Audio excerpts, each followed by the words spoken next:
한영혼 초청주일 특별 말씀입니다. 오늘 하나님 말씀은 누가복음 1장 77절, 요한복음 3장 16절, 로마서 5장 9절 이 본문입니다. 오늘 본문이 이 세 구절입니다. 우리 누가복음 1장 77절부터 합독합니다. 시작. 주의 백성에게 그 죄사함으로 말미암는 구원을 알게 하리니. 요한복음 3장 16절 시작.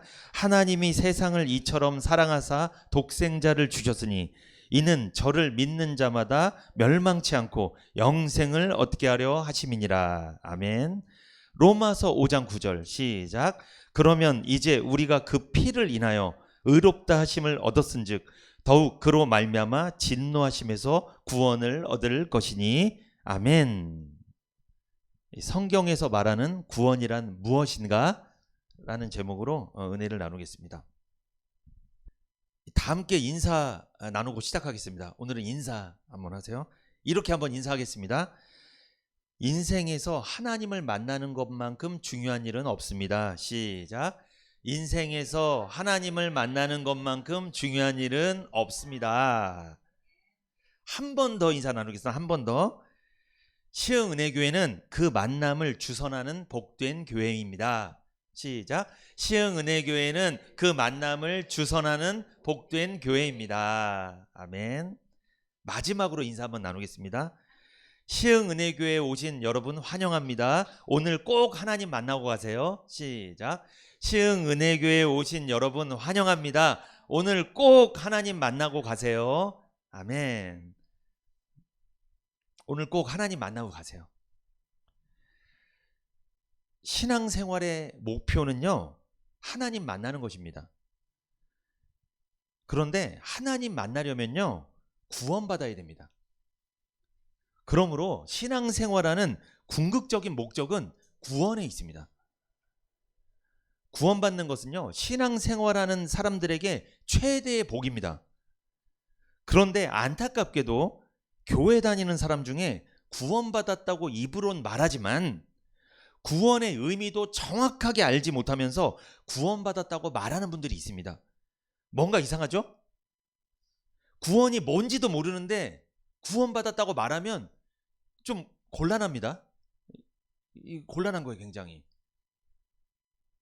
그래서 저는 오늘 여러분에게 성경에서 말하는 구원의 의미에 대해서 알려드리려고 합니다.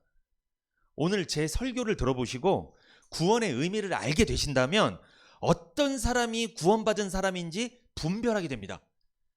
그리고 내가 구원받은 사람인지 아닌지 말씀을 통해서 스스로 점검까지 가능합니다.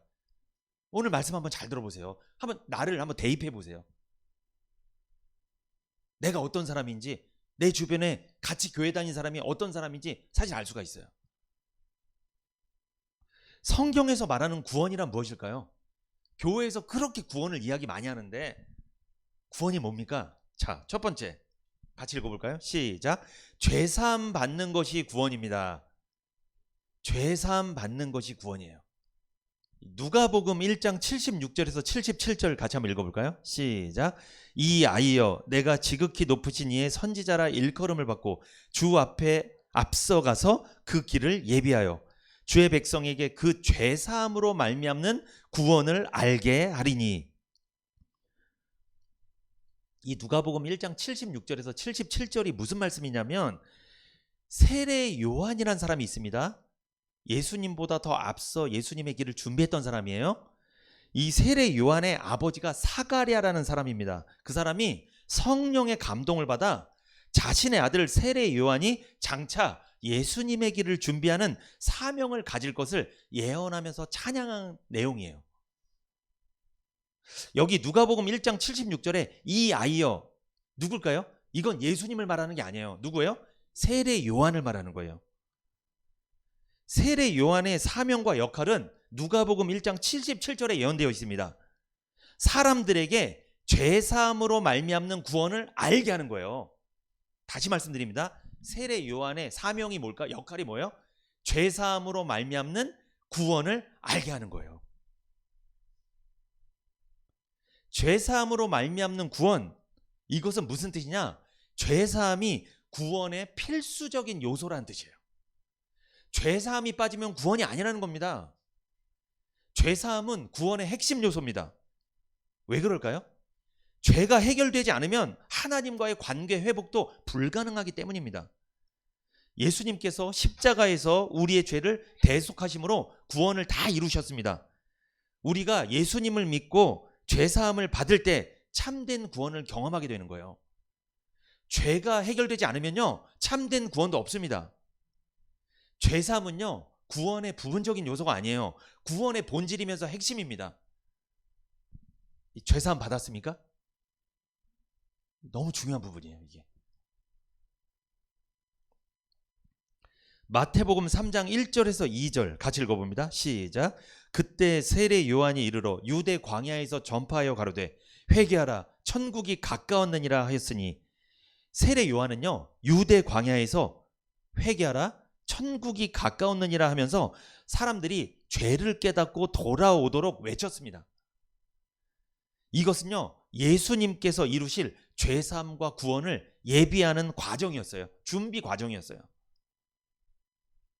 이후에 예수님께서 실제로 오셔서 죄를 사하시는 사역을 다 이루셨습니다. 요한복음 1장 29절 시작. 이튿날 요한이 예수께서 자기에게 나오심을 보고 가로되 보라 세상 죄를 지고 가는 하나님의 어린 양이로다. 세례 요한이 예수님이 자기한테 오는 걸 보고 와 예수님이다 했어요? 아닙니다. 뭐라고 했어요? 보라 세상 죄를 지고 가는 하나님의 어린 양이로다. 세례 요한은 구약의 제사장이었어요. 제사장 가문입니다. 세례 요한이 마지막 제사장이에요. 무슨 일을 주로 할까요? 양을 잡고 소를 잡아서 피를 뿌리고 각을 뜨고 막 태우고 해서 하나님 앞에 제사 드리는 일을 했던 사람이에요.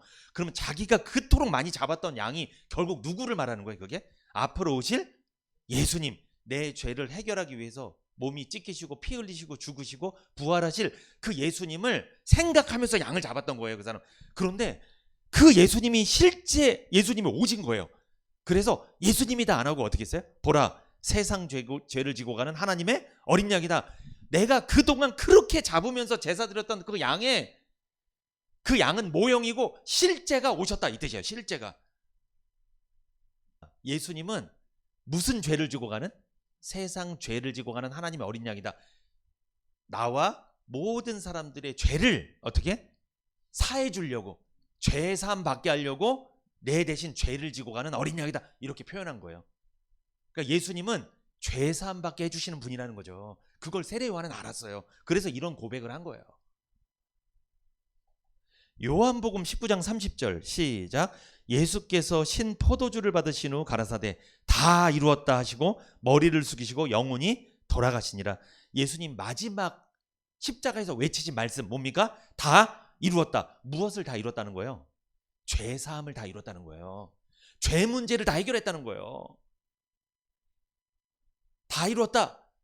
죄 문제를 다 해결했으니까 이제 예수를 믿으면 믿는 사람의 죄 문제도 다 어떻게 된다? 해결된다. 이걸 말씀하신 거예요. 다 이뤘다. 죄 문제를 다 해결했다. 이 구원이란 말 사전적 의미를 찾아봤어요. 사전에 한번 찾아보니까 이런 뜻입니다. 구원. 어려움이나 위험에 빠진 사람을 구하여 주는 것. 이게 구원이에요. 그런데 성경적인 의미가 있습니다. 사전적 의미랑 좀 달라요. 성경에서 말씀한 구원은요, 죄악에서 건져내는 것이에요. 이게 구원입니다. 그러므로 구원받았다는 것은 죄에서 건진받았다는 것을 의미합니다. 구원이란 말은요, 자력 구원이 아니라 타력 구원을 말합니다. 자기 스스로는 도저히 헤어나올 수 없는 상태에서 타인의 힘으로 건진받는 것이 구원입니다. 죄인 스스로는 도저히 이 죄악 가운데서 헤어나올 수 없습니다. 그래서 하나님은 예수님을 보냈고 예수님을 통해서 죄인을 죄악에서 건져주신 줄 믿습니다. 이것이 구원의 성경적 의미예요. 그래서 구원은 죄사함이에요, 여러분. 죄사함이 빠지면 구원이 아니에요, 그거는. 나 구원받았네, 너 구원받았네, 우리 구원받았네 막 찬양을 하는데 너 죄사함 받았어? 아니 안 받았는데 그 구원이 아니에요. 그거. 신약성경 마태복음 1장 21절 시작. 아들을 낳으리니 이름을 예수라 하라. 이는 그가 자기 백성을 저희 죄에서 구원할 자이심이라 하리라. 예수님을 낳기 전에 그 예수님 부모에게 천사가 나타나서 아들의 이름을 뭐로 해라? 예수라라. 아들의 이름, 예수란 이름이 정해졌습니다. 예수님 태어나시기 전에. 그런데 그 예수라는 이름의 의미가 뭐예요? 보니까 자기 백성을 저희 죄에서 구원할 자. 이게 예수란 이름의 의미입니다. 여기서 우리는 예수님이 죄에서 우리를 구원하시기 위해서 이 세상에 오셨다는 걸 알 수가 있어요. 그 예수님 이름의 의미를 보면. 그래서 여러분, 예수님이 이름의 의미처럼 예수 믿으면 죄에서 건진받는 거예요. 이것이 성경에서 말씀하는 구원의 의미예요. 그래서 예수님을 믿는 사람은요, 자신이 죄에서 건진받았다는 확신이 있습니다. 이걸 죄사함 받은 확신이라고 해요. 이것을.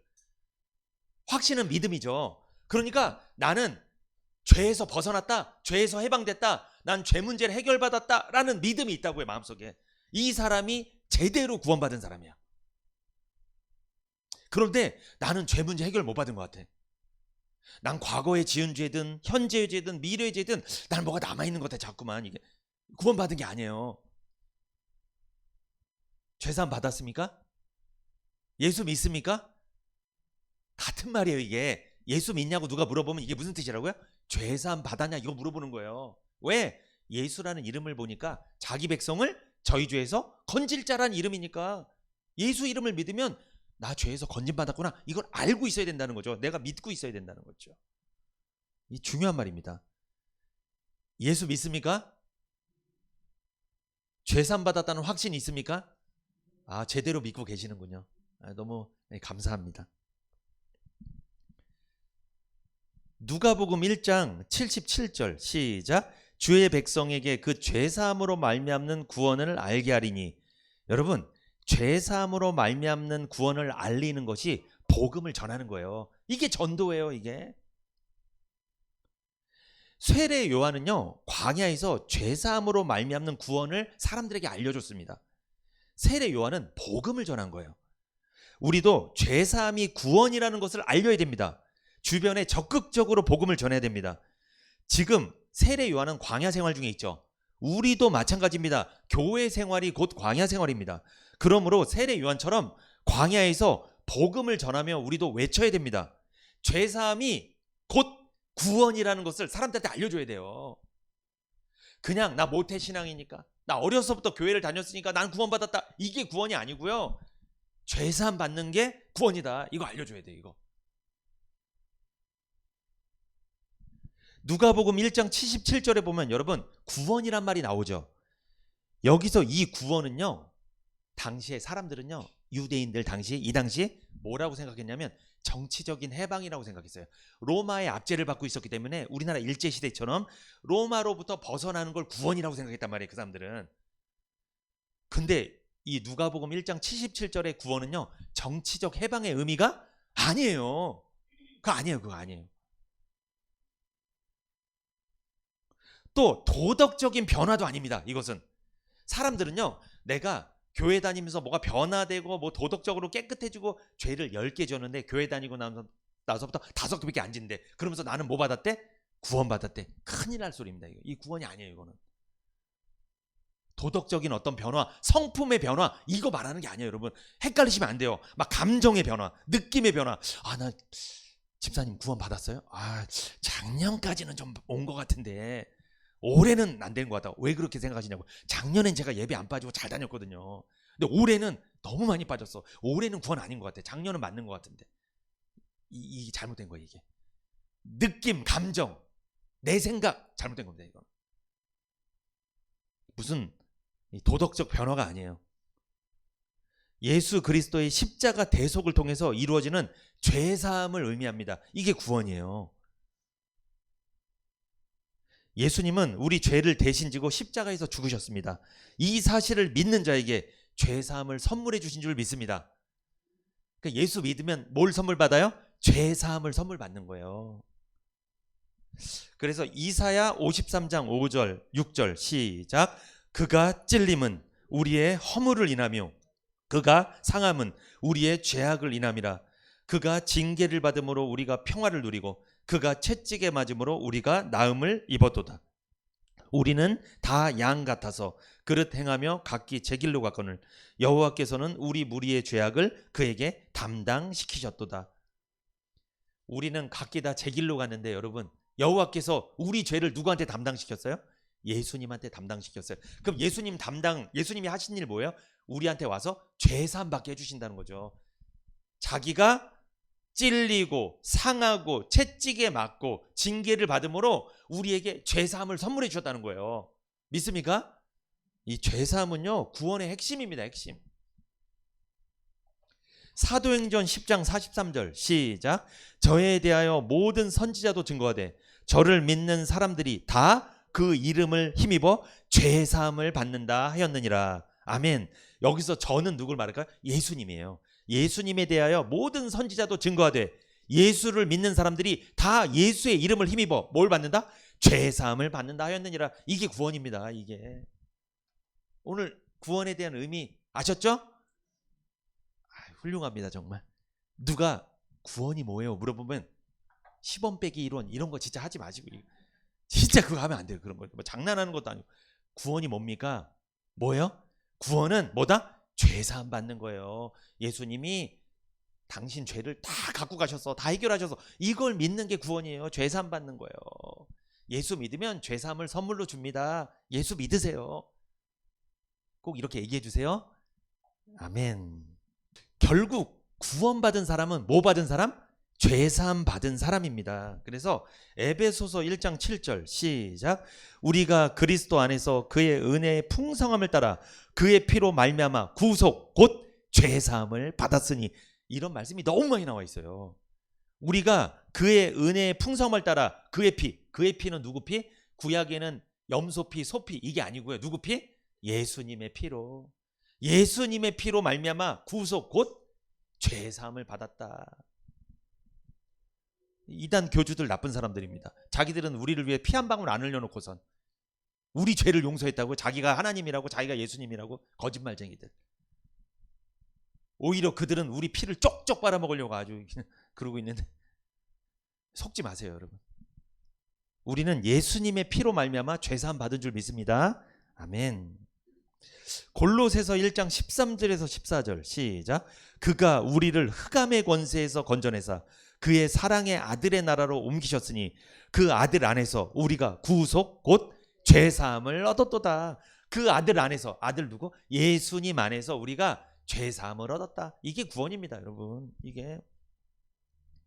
그래서 구원받은 사람 마음을 쫙 열어보면 뭐가 있다? 그 안에 죄사함 받았다는 확신이 있다. 그래서 구원의 확신이랑 같은 말이 무슨 확신? 죄사함 받은 확신. 요 같은 말이에요, 요게. 구원의 확신 갖고 있습니까? 무슨 뜻이라고요? 죄사함 받은 확신이 있습니까? 요거 물어보는 거예요. 죄사함 받은 확신이 없다면 아직 구원받지 못한 사람입니다. 그 사람은 구원 받을 사람이에요. 구원 받은 사람이 아니에요. 이 죄사함에 대한 확신이 없으면. 그러면 여러분, 죄사함의 방법은 뭡니까? 어떻게 죄사함을 하셨나요? 예수 그리스도를 통해서 죄사함 받죠? 복음을 통해서 죄사함 받는 거예요. 복음을 믿음으로 죄사함의 확신을 갖게 되는 겁니다. 선한 행위가 아닙니다. 복음을 믿을 때 죄사함이 선물로 뚝 주어지는 거예요. 구원이 선물로 주어지는 거예요. 자, 에베소서 2장 8절에서 9절 시작. 너희가 그 은혜를 인하여 믿음으로 말미암아 구원을 얻었나니 이것이 너희에게서 난 것이 아니요 하나님의 선물이라. 너희가 은혜를 인하여 뭐로? 행위라고 해서 믿음이라고 했어요. 믿음으로 말미암아. 행위는 예수님이 하셨어요. 예수님이 죄값을 치르려고 십자가에서 피 흘리고 죽으시고, 행위는 예수님이 하셨단 말이에요. 우리는 예수님이 하신 그 십자가에서 행위를 뭐 하는 거예요? 우리는 믿는 거예요. 우리는 믿으면 그때 뭘 준다? 선물을 준다. 구원을 선물을 준다. 죄사함을 선물로 주겠다는 거예요. 믿음으로 죄사함 받는 겁니다. 믿음으로 구원받는 거예요.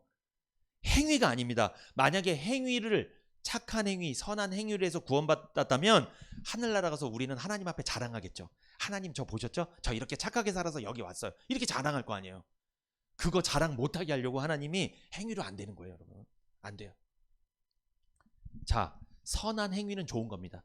너무 좋은 거예요. 권장합니다. 선하게 사세요. 착하게 사세요. 그런데 그거를 구원에다가 붙이면 안 돼요. 잘못 붙인 거예요. 그거는 구원에. 여러분, 율법은 악한 거예요, 선한 거예요? 선한 거예요. 근데 율법을 구원에다 붙이면 율법주의가 되는 거예요. 율법은 선한데 율법주의는 나쁜 거예요. 그거는 구원에다 붙이면 안 돼요. 그거는 뭐든지 다 구원에다 갖다 붙이면 안 돼요. 내가 기도를 열심히 했어. 내가 환상을 봤어. 막 꿈속에 막 꿈을 꿨어. 근데 그거를 구원에다 갖다 붙이면 안 돼요. 여러분, 잘못된 거예요. 그거는. 환상을 볼 수도 있고요. 꿈을 꿀 수도 있죠. 아니, 여러분, 내가 이렇게 생각해 봅시다. 이건 실제 있는 일 아니지만 내가 예수님을 직접 만났어요. 예수님, 자, 구원이에요? 그 사람 못 가요, 천국. 예수님을 만났다고 악수하고 이랬다도 못 가. 누구만 가는 거예요? 예수를 믿는 사람만. 예수님을 통해 죄사함 받았다고 확신한 사람만 가는 거예요. 예수를 안 만나도, 예수님을 직접 보지 않았어도 예수를 제대로 믿으면 천국 가는 거지, 뭘 만났으니까 가고 봤으니까 가고 느꼈으니까 가고, 거짓말입니다. 그러지 않아요. 잘못된 거예요. 여러분, 이거는 속으시면 안 돼요. 그러니까 여러분, 예수님 직접 안 만나서 악수 안 하셔도 돼요. 나중에 천국 가면 악수할 거예요. 어차피. 그렇게 안 하셔도 돼요. 뭐 보려고 하지 마세요. 막 느끼려고 하지 마세요. 잘못된 겁니다. 자, 두 번째 같이 읽어볼까요? 성경에서 말하는 구원이란 무엇인가? 두 번째, 시작. 영생을 얻는 것이 구원입니다. 영생을 얻는 것이 구원입니다. 죄사함뿐만 아니라 영생을 얻는 것, 이게 구원입니다. 요한복음 3장 16절 시작. 하나님이 세상을 이처럼 사랑하사 독생자를 주셨으니 이는 저를 믿는 자마다 멸망치 않고 영생을 얻게 하려 하심이라. 구원이란 무엇을 얻는 거예요? 영생을 얻는 거예요. 영원한 생명을 얻는 거예요.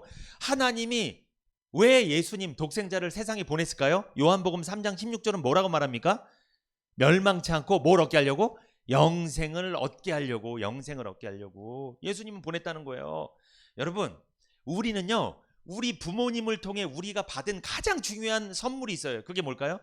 생명입니다. 근데 그 생명은요, 몇 년 살아요? 여기서 80년 아니면 길어야 100년 정도 사는 그 생명을 아빠 엄마로부터 우린 받았습니다. 감사하죠. 그런데 하나님이 죄인들이 여기서 길게 살아야 80년 100년밖에 못 살고 죽고 지옥 가버리니까 하나님 불쌍하게 생각해서 하나님이 예수님을 보내서, 여러분, 예수님 안에는 80년 100년 사는 생명이 있어요? 영생이 있어요? 예수님 안에는 영생이 있어요. 예수님 안에 영생을 담아서 예수님을 세상에 보내서 뭐 전해주려고? 영생을 전해주려고 예수님 보낸 거예요. 그래서 예수 믿으면 뭘 얻는다? 영생 얻는 거예요. 죄사함 받으면요, 영생 얻는 거예요. 그래서 여러분, 예수 믿고 죄사함 받은 사람은 마음속에 이런 마음이 있어요. 나 영생 얻었다. 나 영원히 살 수 있다.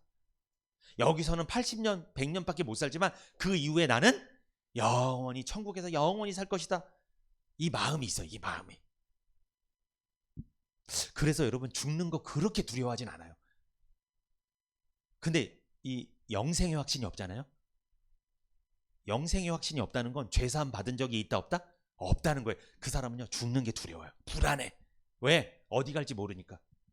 몰라. 그 사람 두려워. 막 떨어. 공포. 막 나 죽으면 내가 평생 지은 죄 하나님 가만히 두지 않을 것 같은데, 심판할 것 같은데, 막 따져갖고 재판 딱딱딱 사형 지옥 이래버릴 것 같은데 불안해요. 그래서 안 죽으려고 노력하는 거예요. 안 죽으려고 막 애를 쓰는 거예요. 예수 믿는 사람은요, 때가 되면 죽는 거 맞습니다. 여러분, 미련이 있으세요? 지금 당장 만약에 북한에서 막 미사일을 쏘고 전쟁이 일어나서 탱크 밀고 막 내려와, 어떻게 하실 거예요? 그러면 어떻게? 예배 드려야지. 계속 여기 예배 드려야죠. 목사님, 여기 폭탄 받고 우리 다 떠나면 어떻게? 떠나야죠. 어떻게 그거?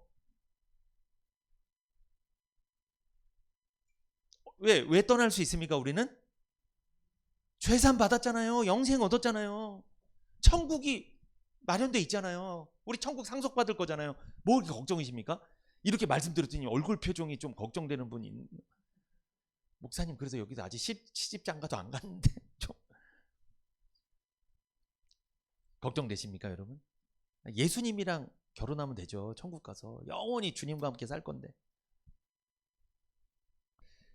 자, 로마서 6장 23절 시작. 죄의 삭은 사망이요 하나님의 은사는 그리스도 예수 우리 주 안에 있는 영생이니라. 여러분, 이게 무슨 뜻입니까? 죄의 대가는 죽음입니다. 그러나 하나님께서 거저 주시는 선물은 우리 주 예수 그리스도와 함께 사는 영생입니다. 죄의 삭은 사망, 죄인은 심판받고 지옥으로 가게 돼 있습니다. 그러나 하나님의 은사는 여러분 이게 선물이란 뜻이에요. 선물. 하나님의 선물은 우리를 지옥 보내는 게 아니에요. 우리 어떻게 하는 거예요? 하나님의 선물은 영생을 주는 게 하나님의 선물이에요. 근데 누구를 통해 준다고요? 이 영생을? 예수님을 통해 준다는 거예요. 구원이란 죄사함 받는 거고요. 영생을 얻는 거예요. 그래서 구원받은 사람은요, 죄사함 받았다는 확신, 영생 얻었다는 확신이, 이 두 가지 확신이 딱 있습니다. 요걸 구원의 확신이라고 그래요. 영생은요, 다른 말로 또 쉽게 말씀드리면 천국을 상속받는 것을 영생이라고 해요. 이 세상을 상속받는 게 아니에요. 여러분, 이 세상을 전부 다 상속받아도 우리가 갖고 있을 수 있는 기간은 몇 년밖에 안 돼요? 길어야 100년밖에 안 돼요. 안 돼요. 이거 다 놓고 가야 돼요, 결국은. 이상하게 사람이 태어날 때는요, 애기들 손에 주먹 쥐고 있어요. 딱 보세요, 이렇게. 왜 이거 뭐야? 다 줄 거야, 세상에. 욕심쟁이들이야. 다 이렇게 웅야 막 이래. 근데 떠날 때는 이렇게 가더라고. 피더라고. 다 놓고 갑니다, 여러분. 이게 우리 인생을 선명하면 요거로 왔다가 요로 가는 거예요. 근데 요렇게 가긴 가지만 우리 마음속에 한 가지 갖고 가는 게 있어요. 그게 뭔지 아세요? 구원이에요. 구원받은 사람 한 가지 갖고 가는 거예요. 그것 때문에 천국 가는 거예요, 여러분. 근데 불신자는 그거 하나가 없어요. 그러니까 이게 놓고 그냥 가는 거예요. 그냥 떠나는 거예요.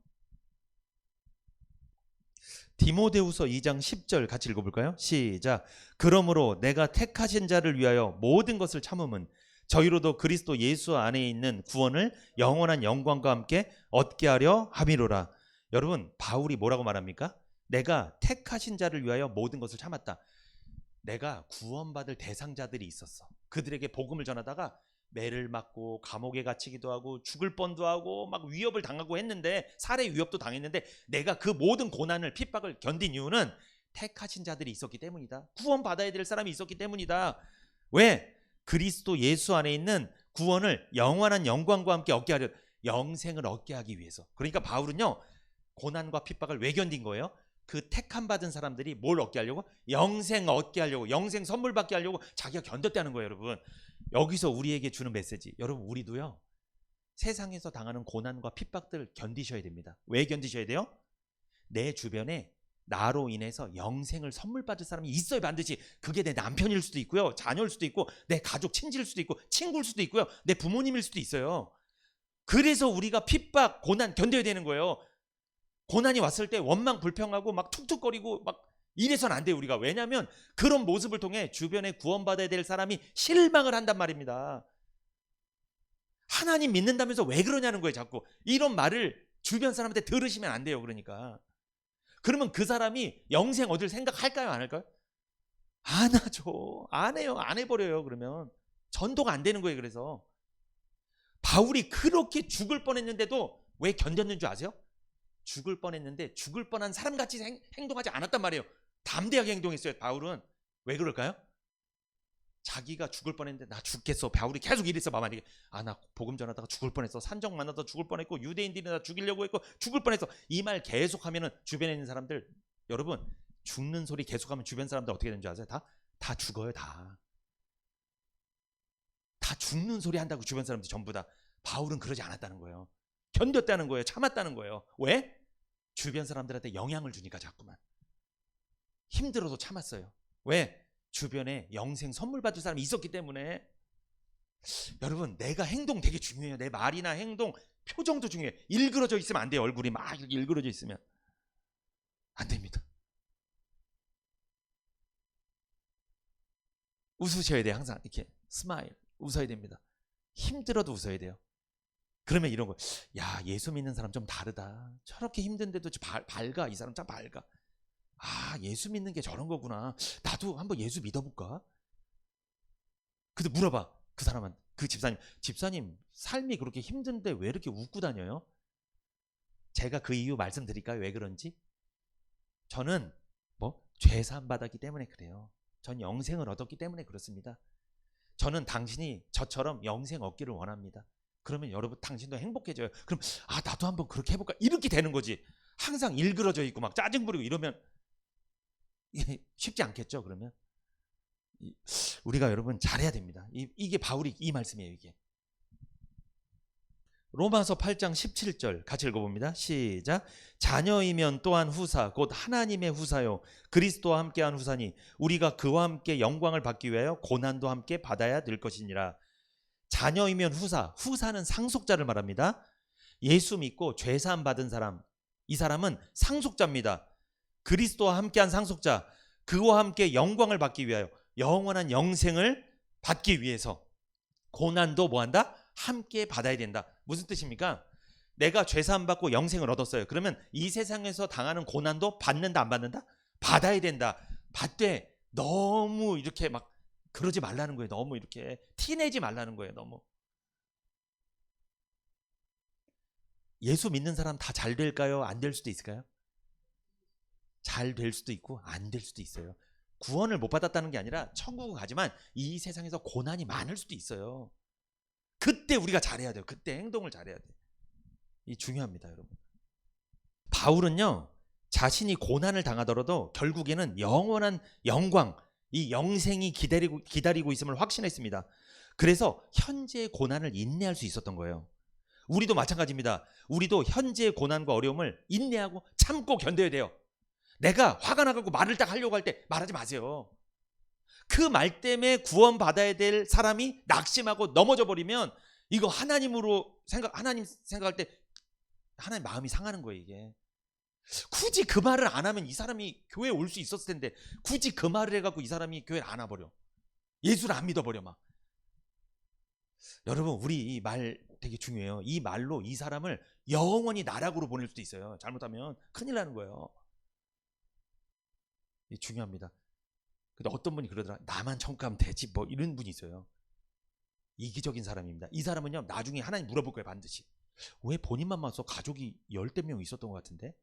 그러면 뭐라고 대답하실 거예요? 그러면 그때 노아도 옆에 물어볼 것 같아요. 나는 가족들 다 데려왔는데 혼자 왔네? 이러면 안 돼요. 여러분. 이래서는 절대 안 됩니다. 이래서는. 근데 오늘 이게 함께 오신 분들 너무 축복합니다. 그런 의미에서 너무 축복합니다. 디모데후서 4장 18절 같이 한번 읽어볼까요? 시작. 주께서 나를 모든 악한 일에서 건져내시고 또 그의 천국에 들어가도록 구원하시리니 그에게 영광이 세세 무궁토록 있을지어다. 아멘. 바울은 감옥에 갇히고 매를 맞고 돌에 맞고 배신당하는 등 극심한 고난을 겪었죠. 하지만 이 모든 고난에서 누가 보호하셨다? 하나님께서 보호하셨음을 고백합니다. 하나님은요 우리가 당하는 고난을 즉시 없애주시지 않을 때가 있어요. 그냥 두실 때가 있어요. 그러나 우리를 뭐한다? 보호해 주신다는 건 믿으셔야 돼요. 우리가 그 고난 때문에 죽진 않습니다. 그 고난 가운데서도 하나님은 우리를 건져내시고 보호해 주신다는 거예요. 그리고 우리가 이해할 수 없는 방식으로 결국은 합력하여 선을 이루실 줄 믿습니다. 그래서 나중에 우리가 이런 고백을 하는 거예요. 야, 이게 이렇게 역사하셨네. 아, 이게 참 이렇게 일이 풀리네. 이런 고백을 우리가 많이 하지 않았습니까? 그러니까 여러분 죄사함 받고 영생 얻었다면 이 천국을 소망하며 사시기를 부탁드립니다. 너무 이 세상에서 고난 당하는 것 때문에 너무 힘들어하지 마세요. 빌립보서 1장 21절 시작. 이는 내게 사는 것이 그리스도니 죽는 것도 유익함이니라. 여러분 이게 무슨 말씀이에요? 지금 바울은 감옥에서 있습니다. 빌립보서는 감옥에서 쓴 편지예요. 그런데 바울은 삶의 목적이 예수 그리스도라고 지금 고백하고 있어요. 사는 것도 누구 때문에? 그리스도 때문에 살고 죽는 것도 그리스도 때문에 죽겠다. 이 고백이에요. 여러분 바울은 사는 동안 그리스도를 전했습니다. 그리고 죽음도 그리스도를 위해 죽었습니다. 우리도 마찬가지죠. 우리의 삶의 목적은 나를 높이기보다는 그리스도를 높여야 됩니다. 그리고 결국 우리는 누구를 위해서? 나를 위해서가 아니에요. 그리스도를 위해 죽어야 됩니다. 그게 우리에게 맡겨진 일이에요. 그게 바로 하나님께 영광을 올려드리는 길이에요. 그런데 누가 그리스도를 위해서 살고 누가 그리스도를 위해 죽을까요? 교회 다닌 사람이요? 아닙니다. 그러지 않아요. 누구? 예수 믿고 죄사함 받고 영생 얻은 사람. 죄사함의 확신 있고 영생의 확신 있는 사람, 이 사람이요 누구를 위해 살아요? 예수를 위해 살아요. 누구를 위해 죽어요? 예수 위해 죽어요. 죄사함 확신, 영생 확신 없으면 절대 그렇게 안 돼요. 교회 다녀도 결국 마지막에 버튼은 나를 위해 눌러버려요. 나를 위해. 주님을 위해 누르지 않아요. 결국 그렇게 돼요. 사람들은 속일 수 있습니다. 이 사람이 정말 믿음 좋은 사람, 구원받은 사람인처럼 보일 수 있어요. 그러나 결국은 자기를 위해 버튼을 누른다는 거죠. 그 사람은. 그런 사람이 돼서는 안 돼요, 여러분. 성도는요, 사는 것도 죽는 것도 주님을 위해서 해야 됩니다. 그래서 여러분, 죽는 것도 내 마음대로 죽으면 안 돼요. 막 죽어버리면 안 돼. 안 돼요. 그러면 주님을 위해 죽어야 된다고요. 주님을 위해. 근데 왜 내 마음대로 죽어버려요? 뭔가 잘못된 사람이죠. 그 사람은. 우리는요, 죽고 싶어도 못 죽어요. 그래서 왜? 주님을 위해 죽어야 되니까. 그러니까 여러분, 너무 힘들어하지 마세요. 고난 중에 있다면 죽지 않습니다. 왜? 우린 주님을 위해 죽어야 되기 때문에 주님이 그렇게 우리를 확 데려가지 않아요. 너무 염려하지 마세요. 요한복음 6장 54절 같이 한번 읽어봅니다. 시작. 내 살을 먹고 내 피를 마시는 자는 영생을 가졌고 마지막 날에 내가 그를 다시 살리리니. 아멘. 여러분, 영생을 얻은 사람은요, 마지막 날에 영생의 몸으로 부활하게 된다는 거예요. 예수님께서 오병이어 기적을 행하신 후에 사람들에게 생명의 양식, 참된 생명의 양식이 무엇인지 가르치며 말씀하셨습니다. 예수님은 자신이 하늘에서 내려온 생명의 떡, 생명의 양식이라고 말씀해 주셨습니다. 그게 요한복음 6장 35절 시작. 예수께서 가라사대 내가 곧 생명의 떡이요 내게 오는 자는 결코 줄이지 아니할 터요 나를 믿는 자는 영원히 목마르지 아니하리라. 여러분, 우리 인생이, 죄인의 인생이 뭐예요? 배고픈 인생. 죄인의 인생이 뭐야? 목마른 인생이죠. 뭐가 목말라요? 뭐가 배고파요? 세상에서 물질도 있고 먹을 게 배고프다는 뜻이 아니에요. 뭐가? 은혜가. 내 마음속, 내 영혼이. 내 인생은 어디서 와서 어디로 가는 걸까? 난 이렇게 살다가 어떻게 되는 걸까? 내 인생 어떻게 인도함을, 내 인생 어떻게 앞으로 펼쳐질 것인가? 이런 막 고민이잖아요. 이것 때문에 배고프고 이것 때문에 목마른 거예요. 힘든 거예요. 그 배고픔을 해결하고 목마름을, 갈증을 해결하는 거 누구? 예수님을 통해 해결하는 거예요. 예수님을 통해. 여러분, 요한복음 6장 54절 내 살을 먹고 내 피를 마시는 자라고 나오죠. 이게 무슨 뜻이에요? 진짜 예수님의 살을 먹고 예수님의 피를 먹는 겁니까? 과거에 로마 사람들은요, 유대인들 이래서 예수 믿는 사람들을 식인종으로 여겼어요. 식인종. 이야, 왜? 성찬식 할 때 내 살을 먹고 내 피를 먹으라 막 그랬잖아요. 그 소리를 밖에서 들으니까 로마인들이 이야, 저 식인종들 저 야만인들 막 이런 적이 있어요. 내 살을 먹고 내 피를 마신다는 의미는 뭐냐? 살과 피를 먹는다는 것은 단순히 물리적인 행동이 아니에요. 이것은 예수님의 십자가의 희생을 내가 믿고 받아들인다는 의미입니다. 복음을 내가 믿고 받아들인다는 의미예요. 예수님의 살과 피는 십자가에서 우리를 위해 찢기신 몸과 흘리신 보혈을 상징합니다. 예수님의 희생을 믿고 받아들이는 것이 먹고 마시는 거예요. 예수님의 살과 피를 먹는 것은 단순한 지식이 아닙니다. 이것은 예수님과 연합된 거예요. 연합. 그래서 여러분, 죄사함의 확신, 영생의 확신을 갖고 있는 사람은 예수님의 살과 피를 뭐 한 거예요? 먹은 사람이에요. 먹은 사람. 예수님이랑 연합된 사람이에요. 이스라엘 백성들이 출애굽할 때 유월절 어린 양의 피를 문설주에 바르고 밤새 어린 양의 고기를 뼈를 꺾지 않고 먹었습니다. 이것은 장차 오실 어린 양 예수님의 십자가 희생을 믿고 받아들인다는 의미예요. 이때 죽음의 천사가 지나갔죠. 여러분, 지나가는 것은 유월입니다. 그래서 유월절이에요. 죽음이 유월되고 죽음이 지나가고 심판이 유월되고 심판이 지나가고 지옥이 유월되었다. 지옥이 지나간 거예요. 예수님의 살과 피를 먹는 자는 영생을 이미 가진 사람입니다. 마지막 날에 그는 부활의 약속을 받는 거예요. 영생은 단순한 미래의 약속이 아닙니다. 예수님을 믿는 순간부터 시작되는 거예요. 구원받는 순간부터 영생이 시작된 거예요. 마지막 날에 예수님이 우리를 다시 살리실 겁니다. 여러분, 예수님은 십자가에서 죽으시고 며칠 만에? 3일 만에 살아나셨죠. 예수님은 죽음을 이기시고 부활하신 거예요. 예수 믿는 우리들도 부활하게 될 줄 믿습니다. 이렇게 설명하니까 어떤 분이 그러면 목사님 나도 80이 되든 90이 되든 죽었다가 다시 살아나겠네요. 요 말이 아니에요, 여러분. 그 말이 아니고요. 예수님은 진짜 죽었다가 3일 만에 살아나신 거고요. 그거는 뭐를 보여주는 거냐면 우리가 이 세상 떠나잖아요. 죽잖아요. 영혼이랑 육신이 분리돼요. 그러면 영혼이 이렇게 가잖아요. 천국으로 간단 말이에요.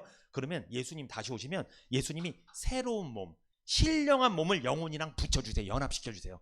그때 신령한 몸을 내가 선물 받는 거예요. 요걸 성도의 부활이라고 합니다. 죽은 사람이 일어나는 게 부활이 아니, 우리한테는 그게 부활이 아니고 새로운 몸을 우리가 선물 받는 거예요. 요게 부활이에요, 우리한테.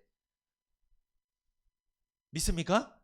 그러니까 여러분, 죄사함의 확신, 영생의 확신 있는 사람은 마지막 날에 받을 게 있어요. 받을 게 뭐? 새로운 몸. 목사님 이 몸을 받습니까? 그러면 실망하게 우리가. 이 몸은 안 받아요. 걱정하지 마세요. 날개가 달렸습니까? 모릅니다. 그거는 몰라요. 그거는 몰라. 날개가 달렸는지 어떻는지 몰라요. 그러나 여러분, 이 애벌레가 나비가 돼서 날아가잖아요. 애벌레가 나비 모양 알았을까요? 몰랐을까요? 몰랐죠. 화려하게 날아가잖아요. 이것처럼 우리가 그렇게 변화된다는 거예요. 새로운 몸이 딱 주어져서 우리가 그렇게 정말 찬란한 그 영광의 몸으로 변하게 될 줄 믿습니다. 근데 이것은 죄사함 확신, 영생 확신 받은 사람한테만 해당되는 거예요. 여러분, 죄인이 육신을 벗고 영생의 몸을 얻는 것이 부활입니다. 구원받은 사람은 부활이 보장되어 있는 거예요. 이것을 부활의 확신이라고 합니다. 구원받은 사람은 부활의 확신이 마음속에 있어요. 그래서 정리합니다. 성경에서 말하는 구원이란 무엇인가? 첫 번째, 죄사함 받는 거, 영생 얻는 거, 그리고 부활의 확신 갖고 있는 거. 나는 예수님을 통해 죄사함 받았습니다. 나는 영생을 얻었습니다. 나는 죽어도 영원히 살 줄 믿습니다. 그리고 나는 마지막 날에 새로운 몸을 입고 부활할 겁니다.